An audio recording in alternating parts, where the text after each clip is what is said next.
Hi guys, episode 39 of the Montrose and Highland Railroad will be coming up shortly, but first I have an apology to make. At the beginning of the last video, number 38, I told you about my so-called failing health. This has caused quite a lot of alarm for quite a few of you. I'm genuinely moved by the number of people who've reached out to me and sent me messages, emails, sent me their best wishes and goodwill, even offered me prayers. Guys, I'm not that badly off. I'm sorry if it came over like that in my last video. I do a job which involves me walking long distances in excess of 10 miles a day, carrying mail and parcels. Doing that every day for 6 days every week would take its toll on anybody, not just me. And what I meant was that it was taking me longer to get on my hands and knees to crawl under the South Pine Yard board and to get up on the other side. Now, the way I've rearranged South Pine Yard, I can actually now walk straight into my railway shed and get on with things straight away without having to get on my hands and knees, unless of course I've got to get under the boards. So please, there's nothing wrong with me, not really. I'm sorry if I caused alarm. Let's move on, okay? But once again, I am genuinely thankful for all your best wishes.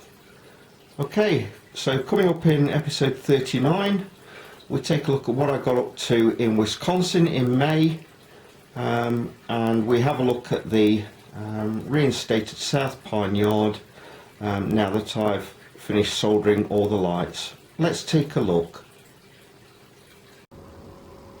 So here we are, South Pine Yard.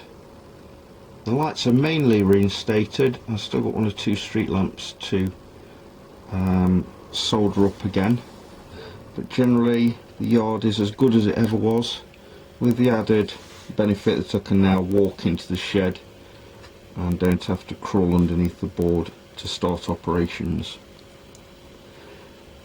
Here we see the Reading unit, one of the locomotives that I bought from Hiawatha Hobbies in Wisconsin while I was on holiday, arriving with a manifest.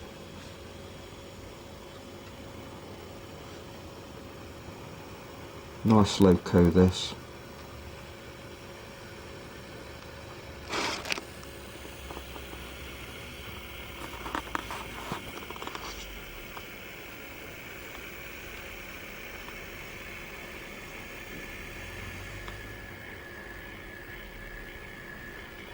Just slowed it down so that we can see it coming to the buffer stops.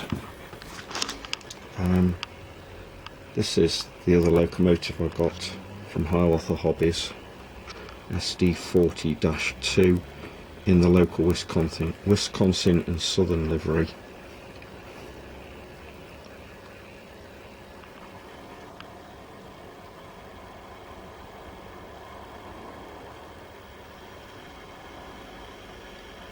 Here's the Reading unit.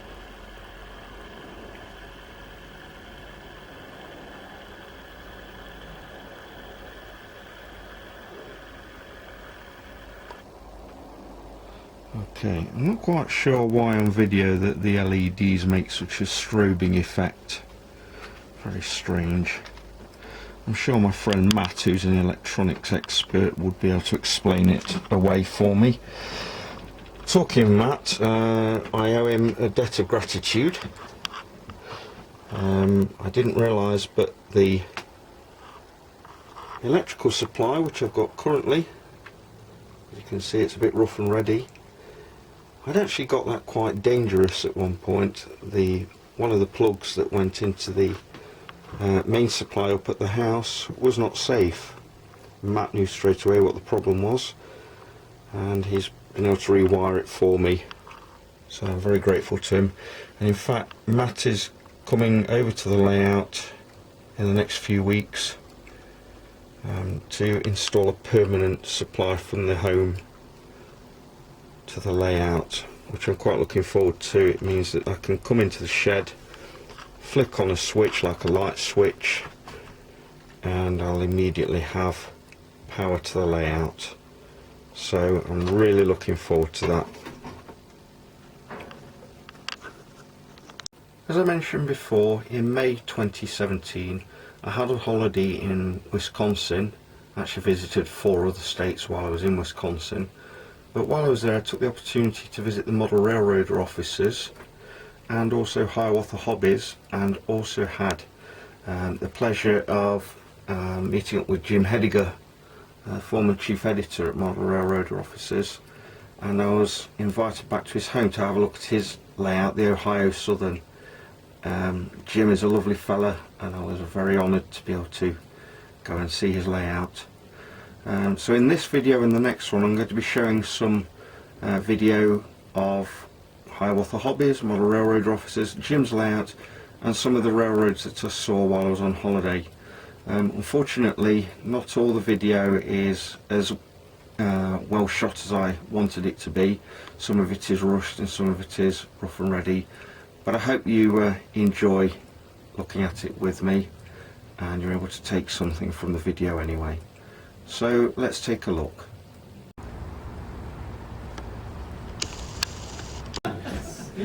Hot demo, I said hot demo. Yeah, Plant it it, does. And stick the plants, stick the pot in the pot. That's what they call it.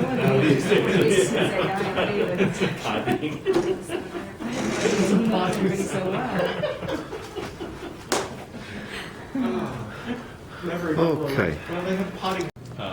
It was designed to go to shows, Yeah. the train shows, so it's not exactly a 4x8.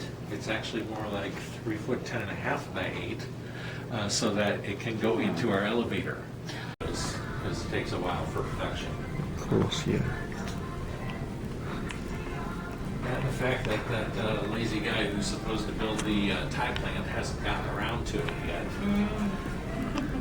That would be me. Getting down to it is on orders. That had to be carried down the stairs every time that there was a train show to go to, so. People got fed up with that, I would imagine, after a while.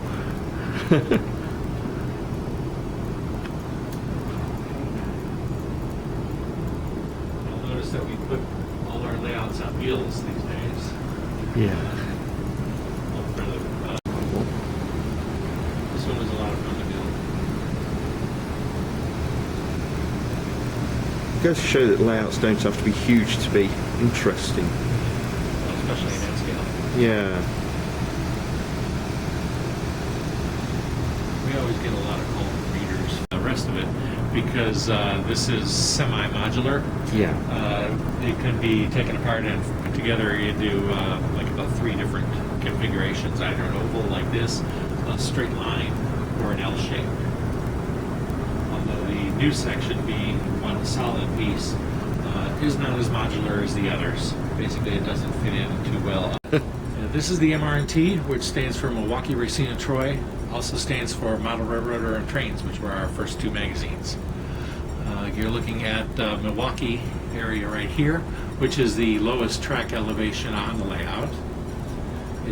The idea behind this one is industries that actually live large enough to warrant having rail service.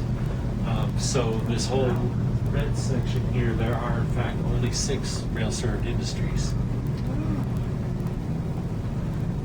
Countback Feeds here, not named for Countback Publishing, that's an actual business.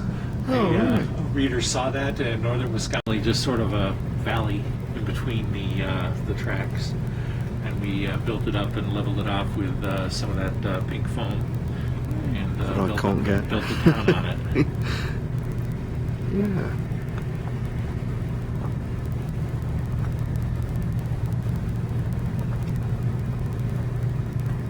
Do you have a layout at home, Steve? I do. I'd say it's about half built and a quarter scenic. Right. After my trip to Model Railroader magazine, here we are at nearby Hiawatha Hobbies. Hear the echoes from generations of Native Americans drifting through the forest that touch the sky. Don't think I've seen so much end scale The uncompromised charm choice anywhere. and be renewed as we explore the endless treasures that fill the Upper Peninsula. So much awaits us in St. Nicholas, not the least of which is leaving the rest of the world behind. Is this a two-wheel drive or Swept four-wheel away by pure Michigan. The trip begins at Michigan.org. The time is now to build your dream home in one of Tim O'Brien Homes' most desirable neighborhoods. Weyerhaven and Menominee Falls. So many boxcars. And save $30,000 off your home. Opposite so many locos. And build happy at timobrionhomes.com/promo. Legendary Jim Hediger has arrived.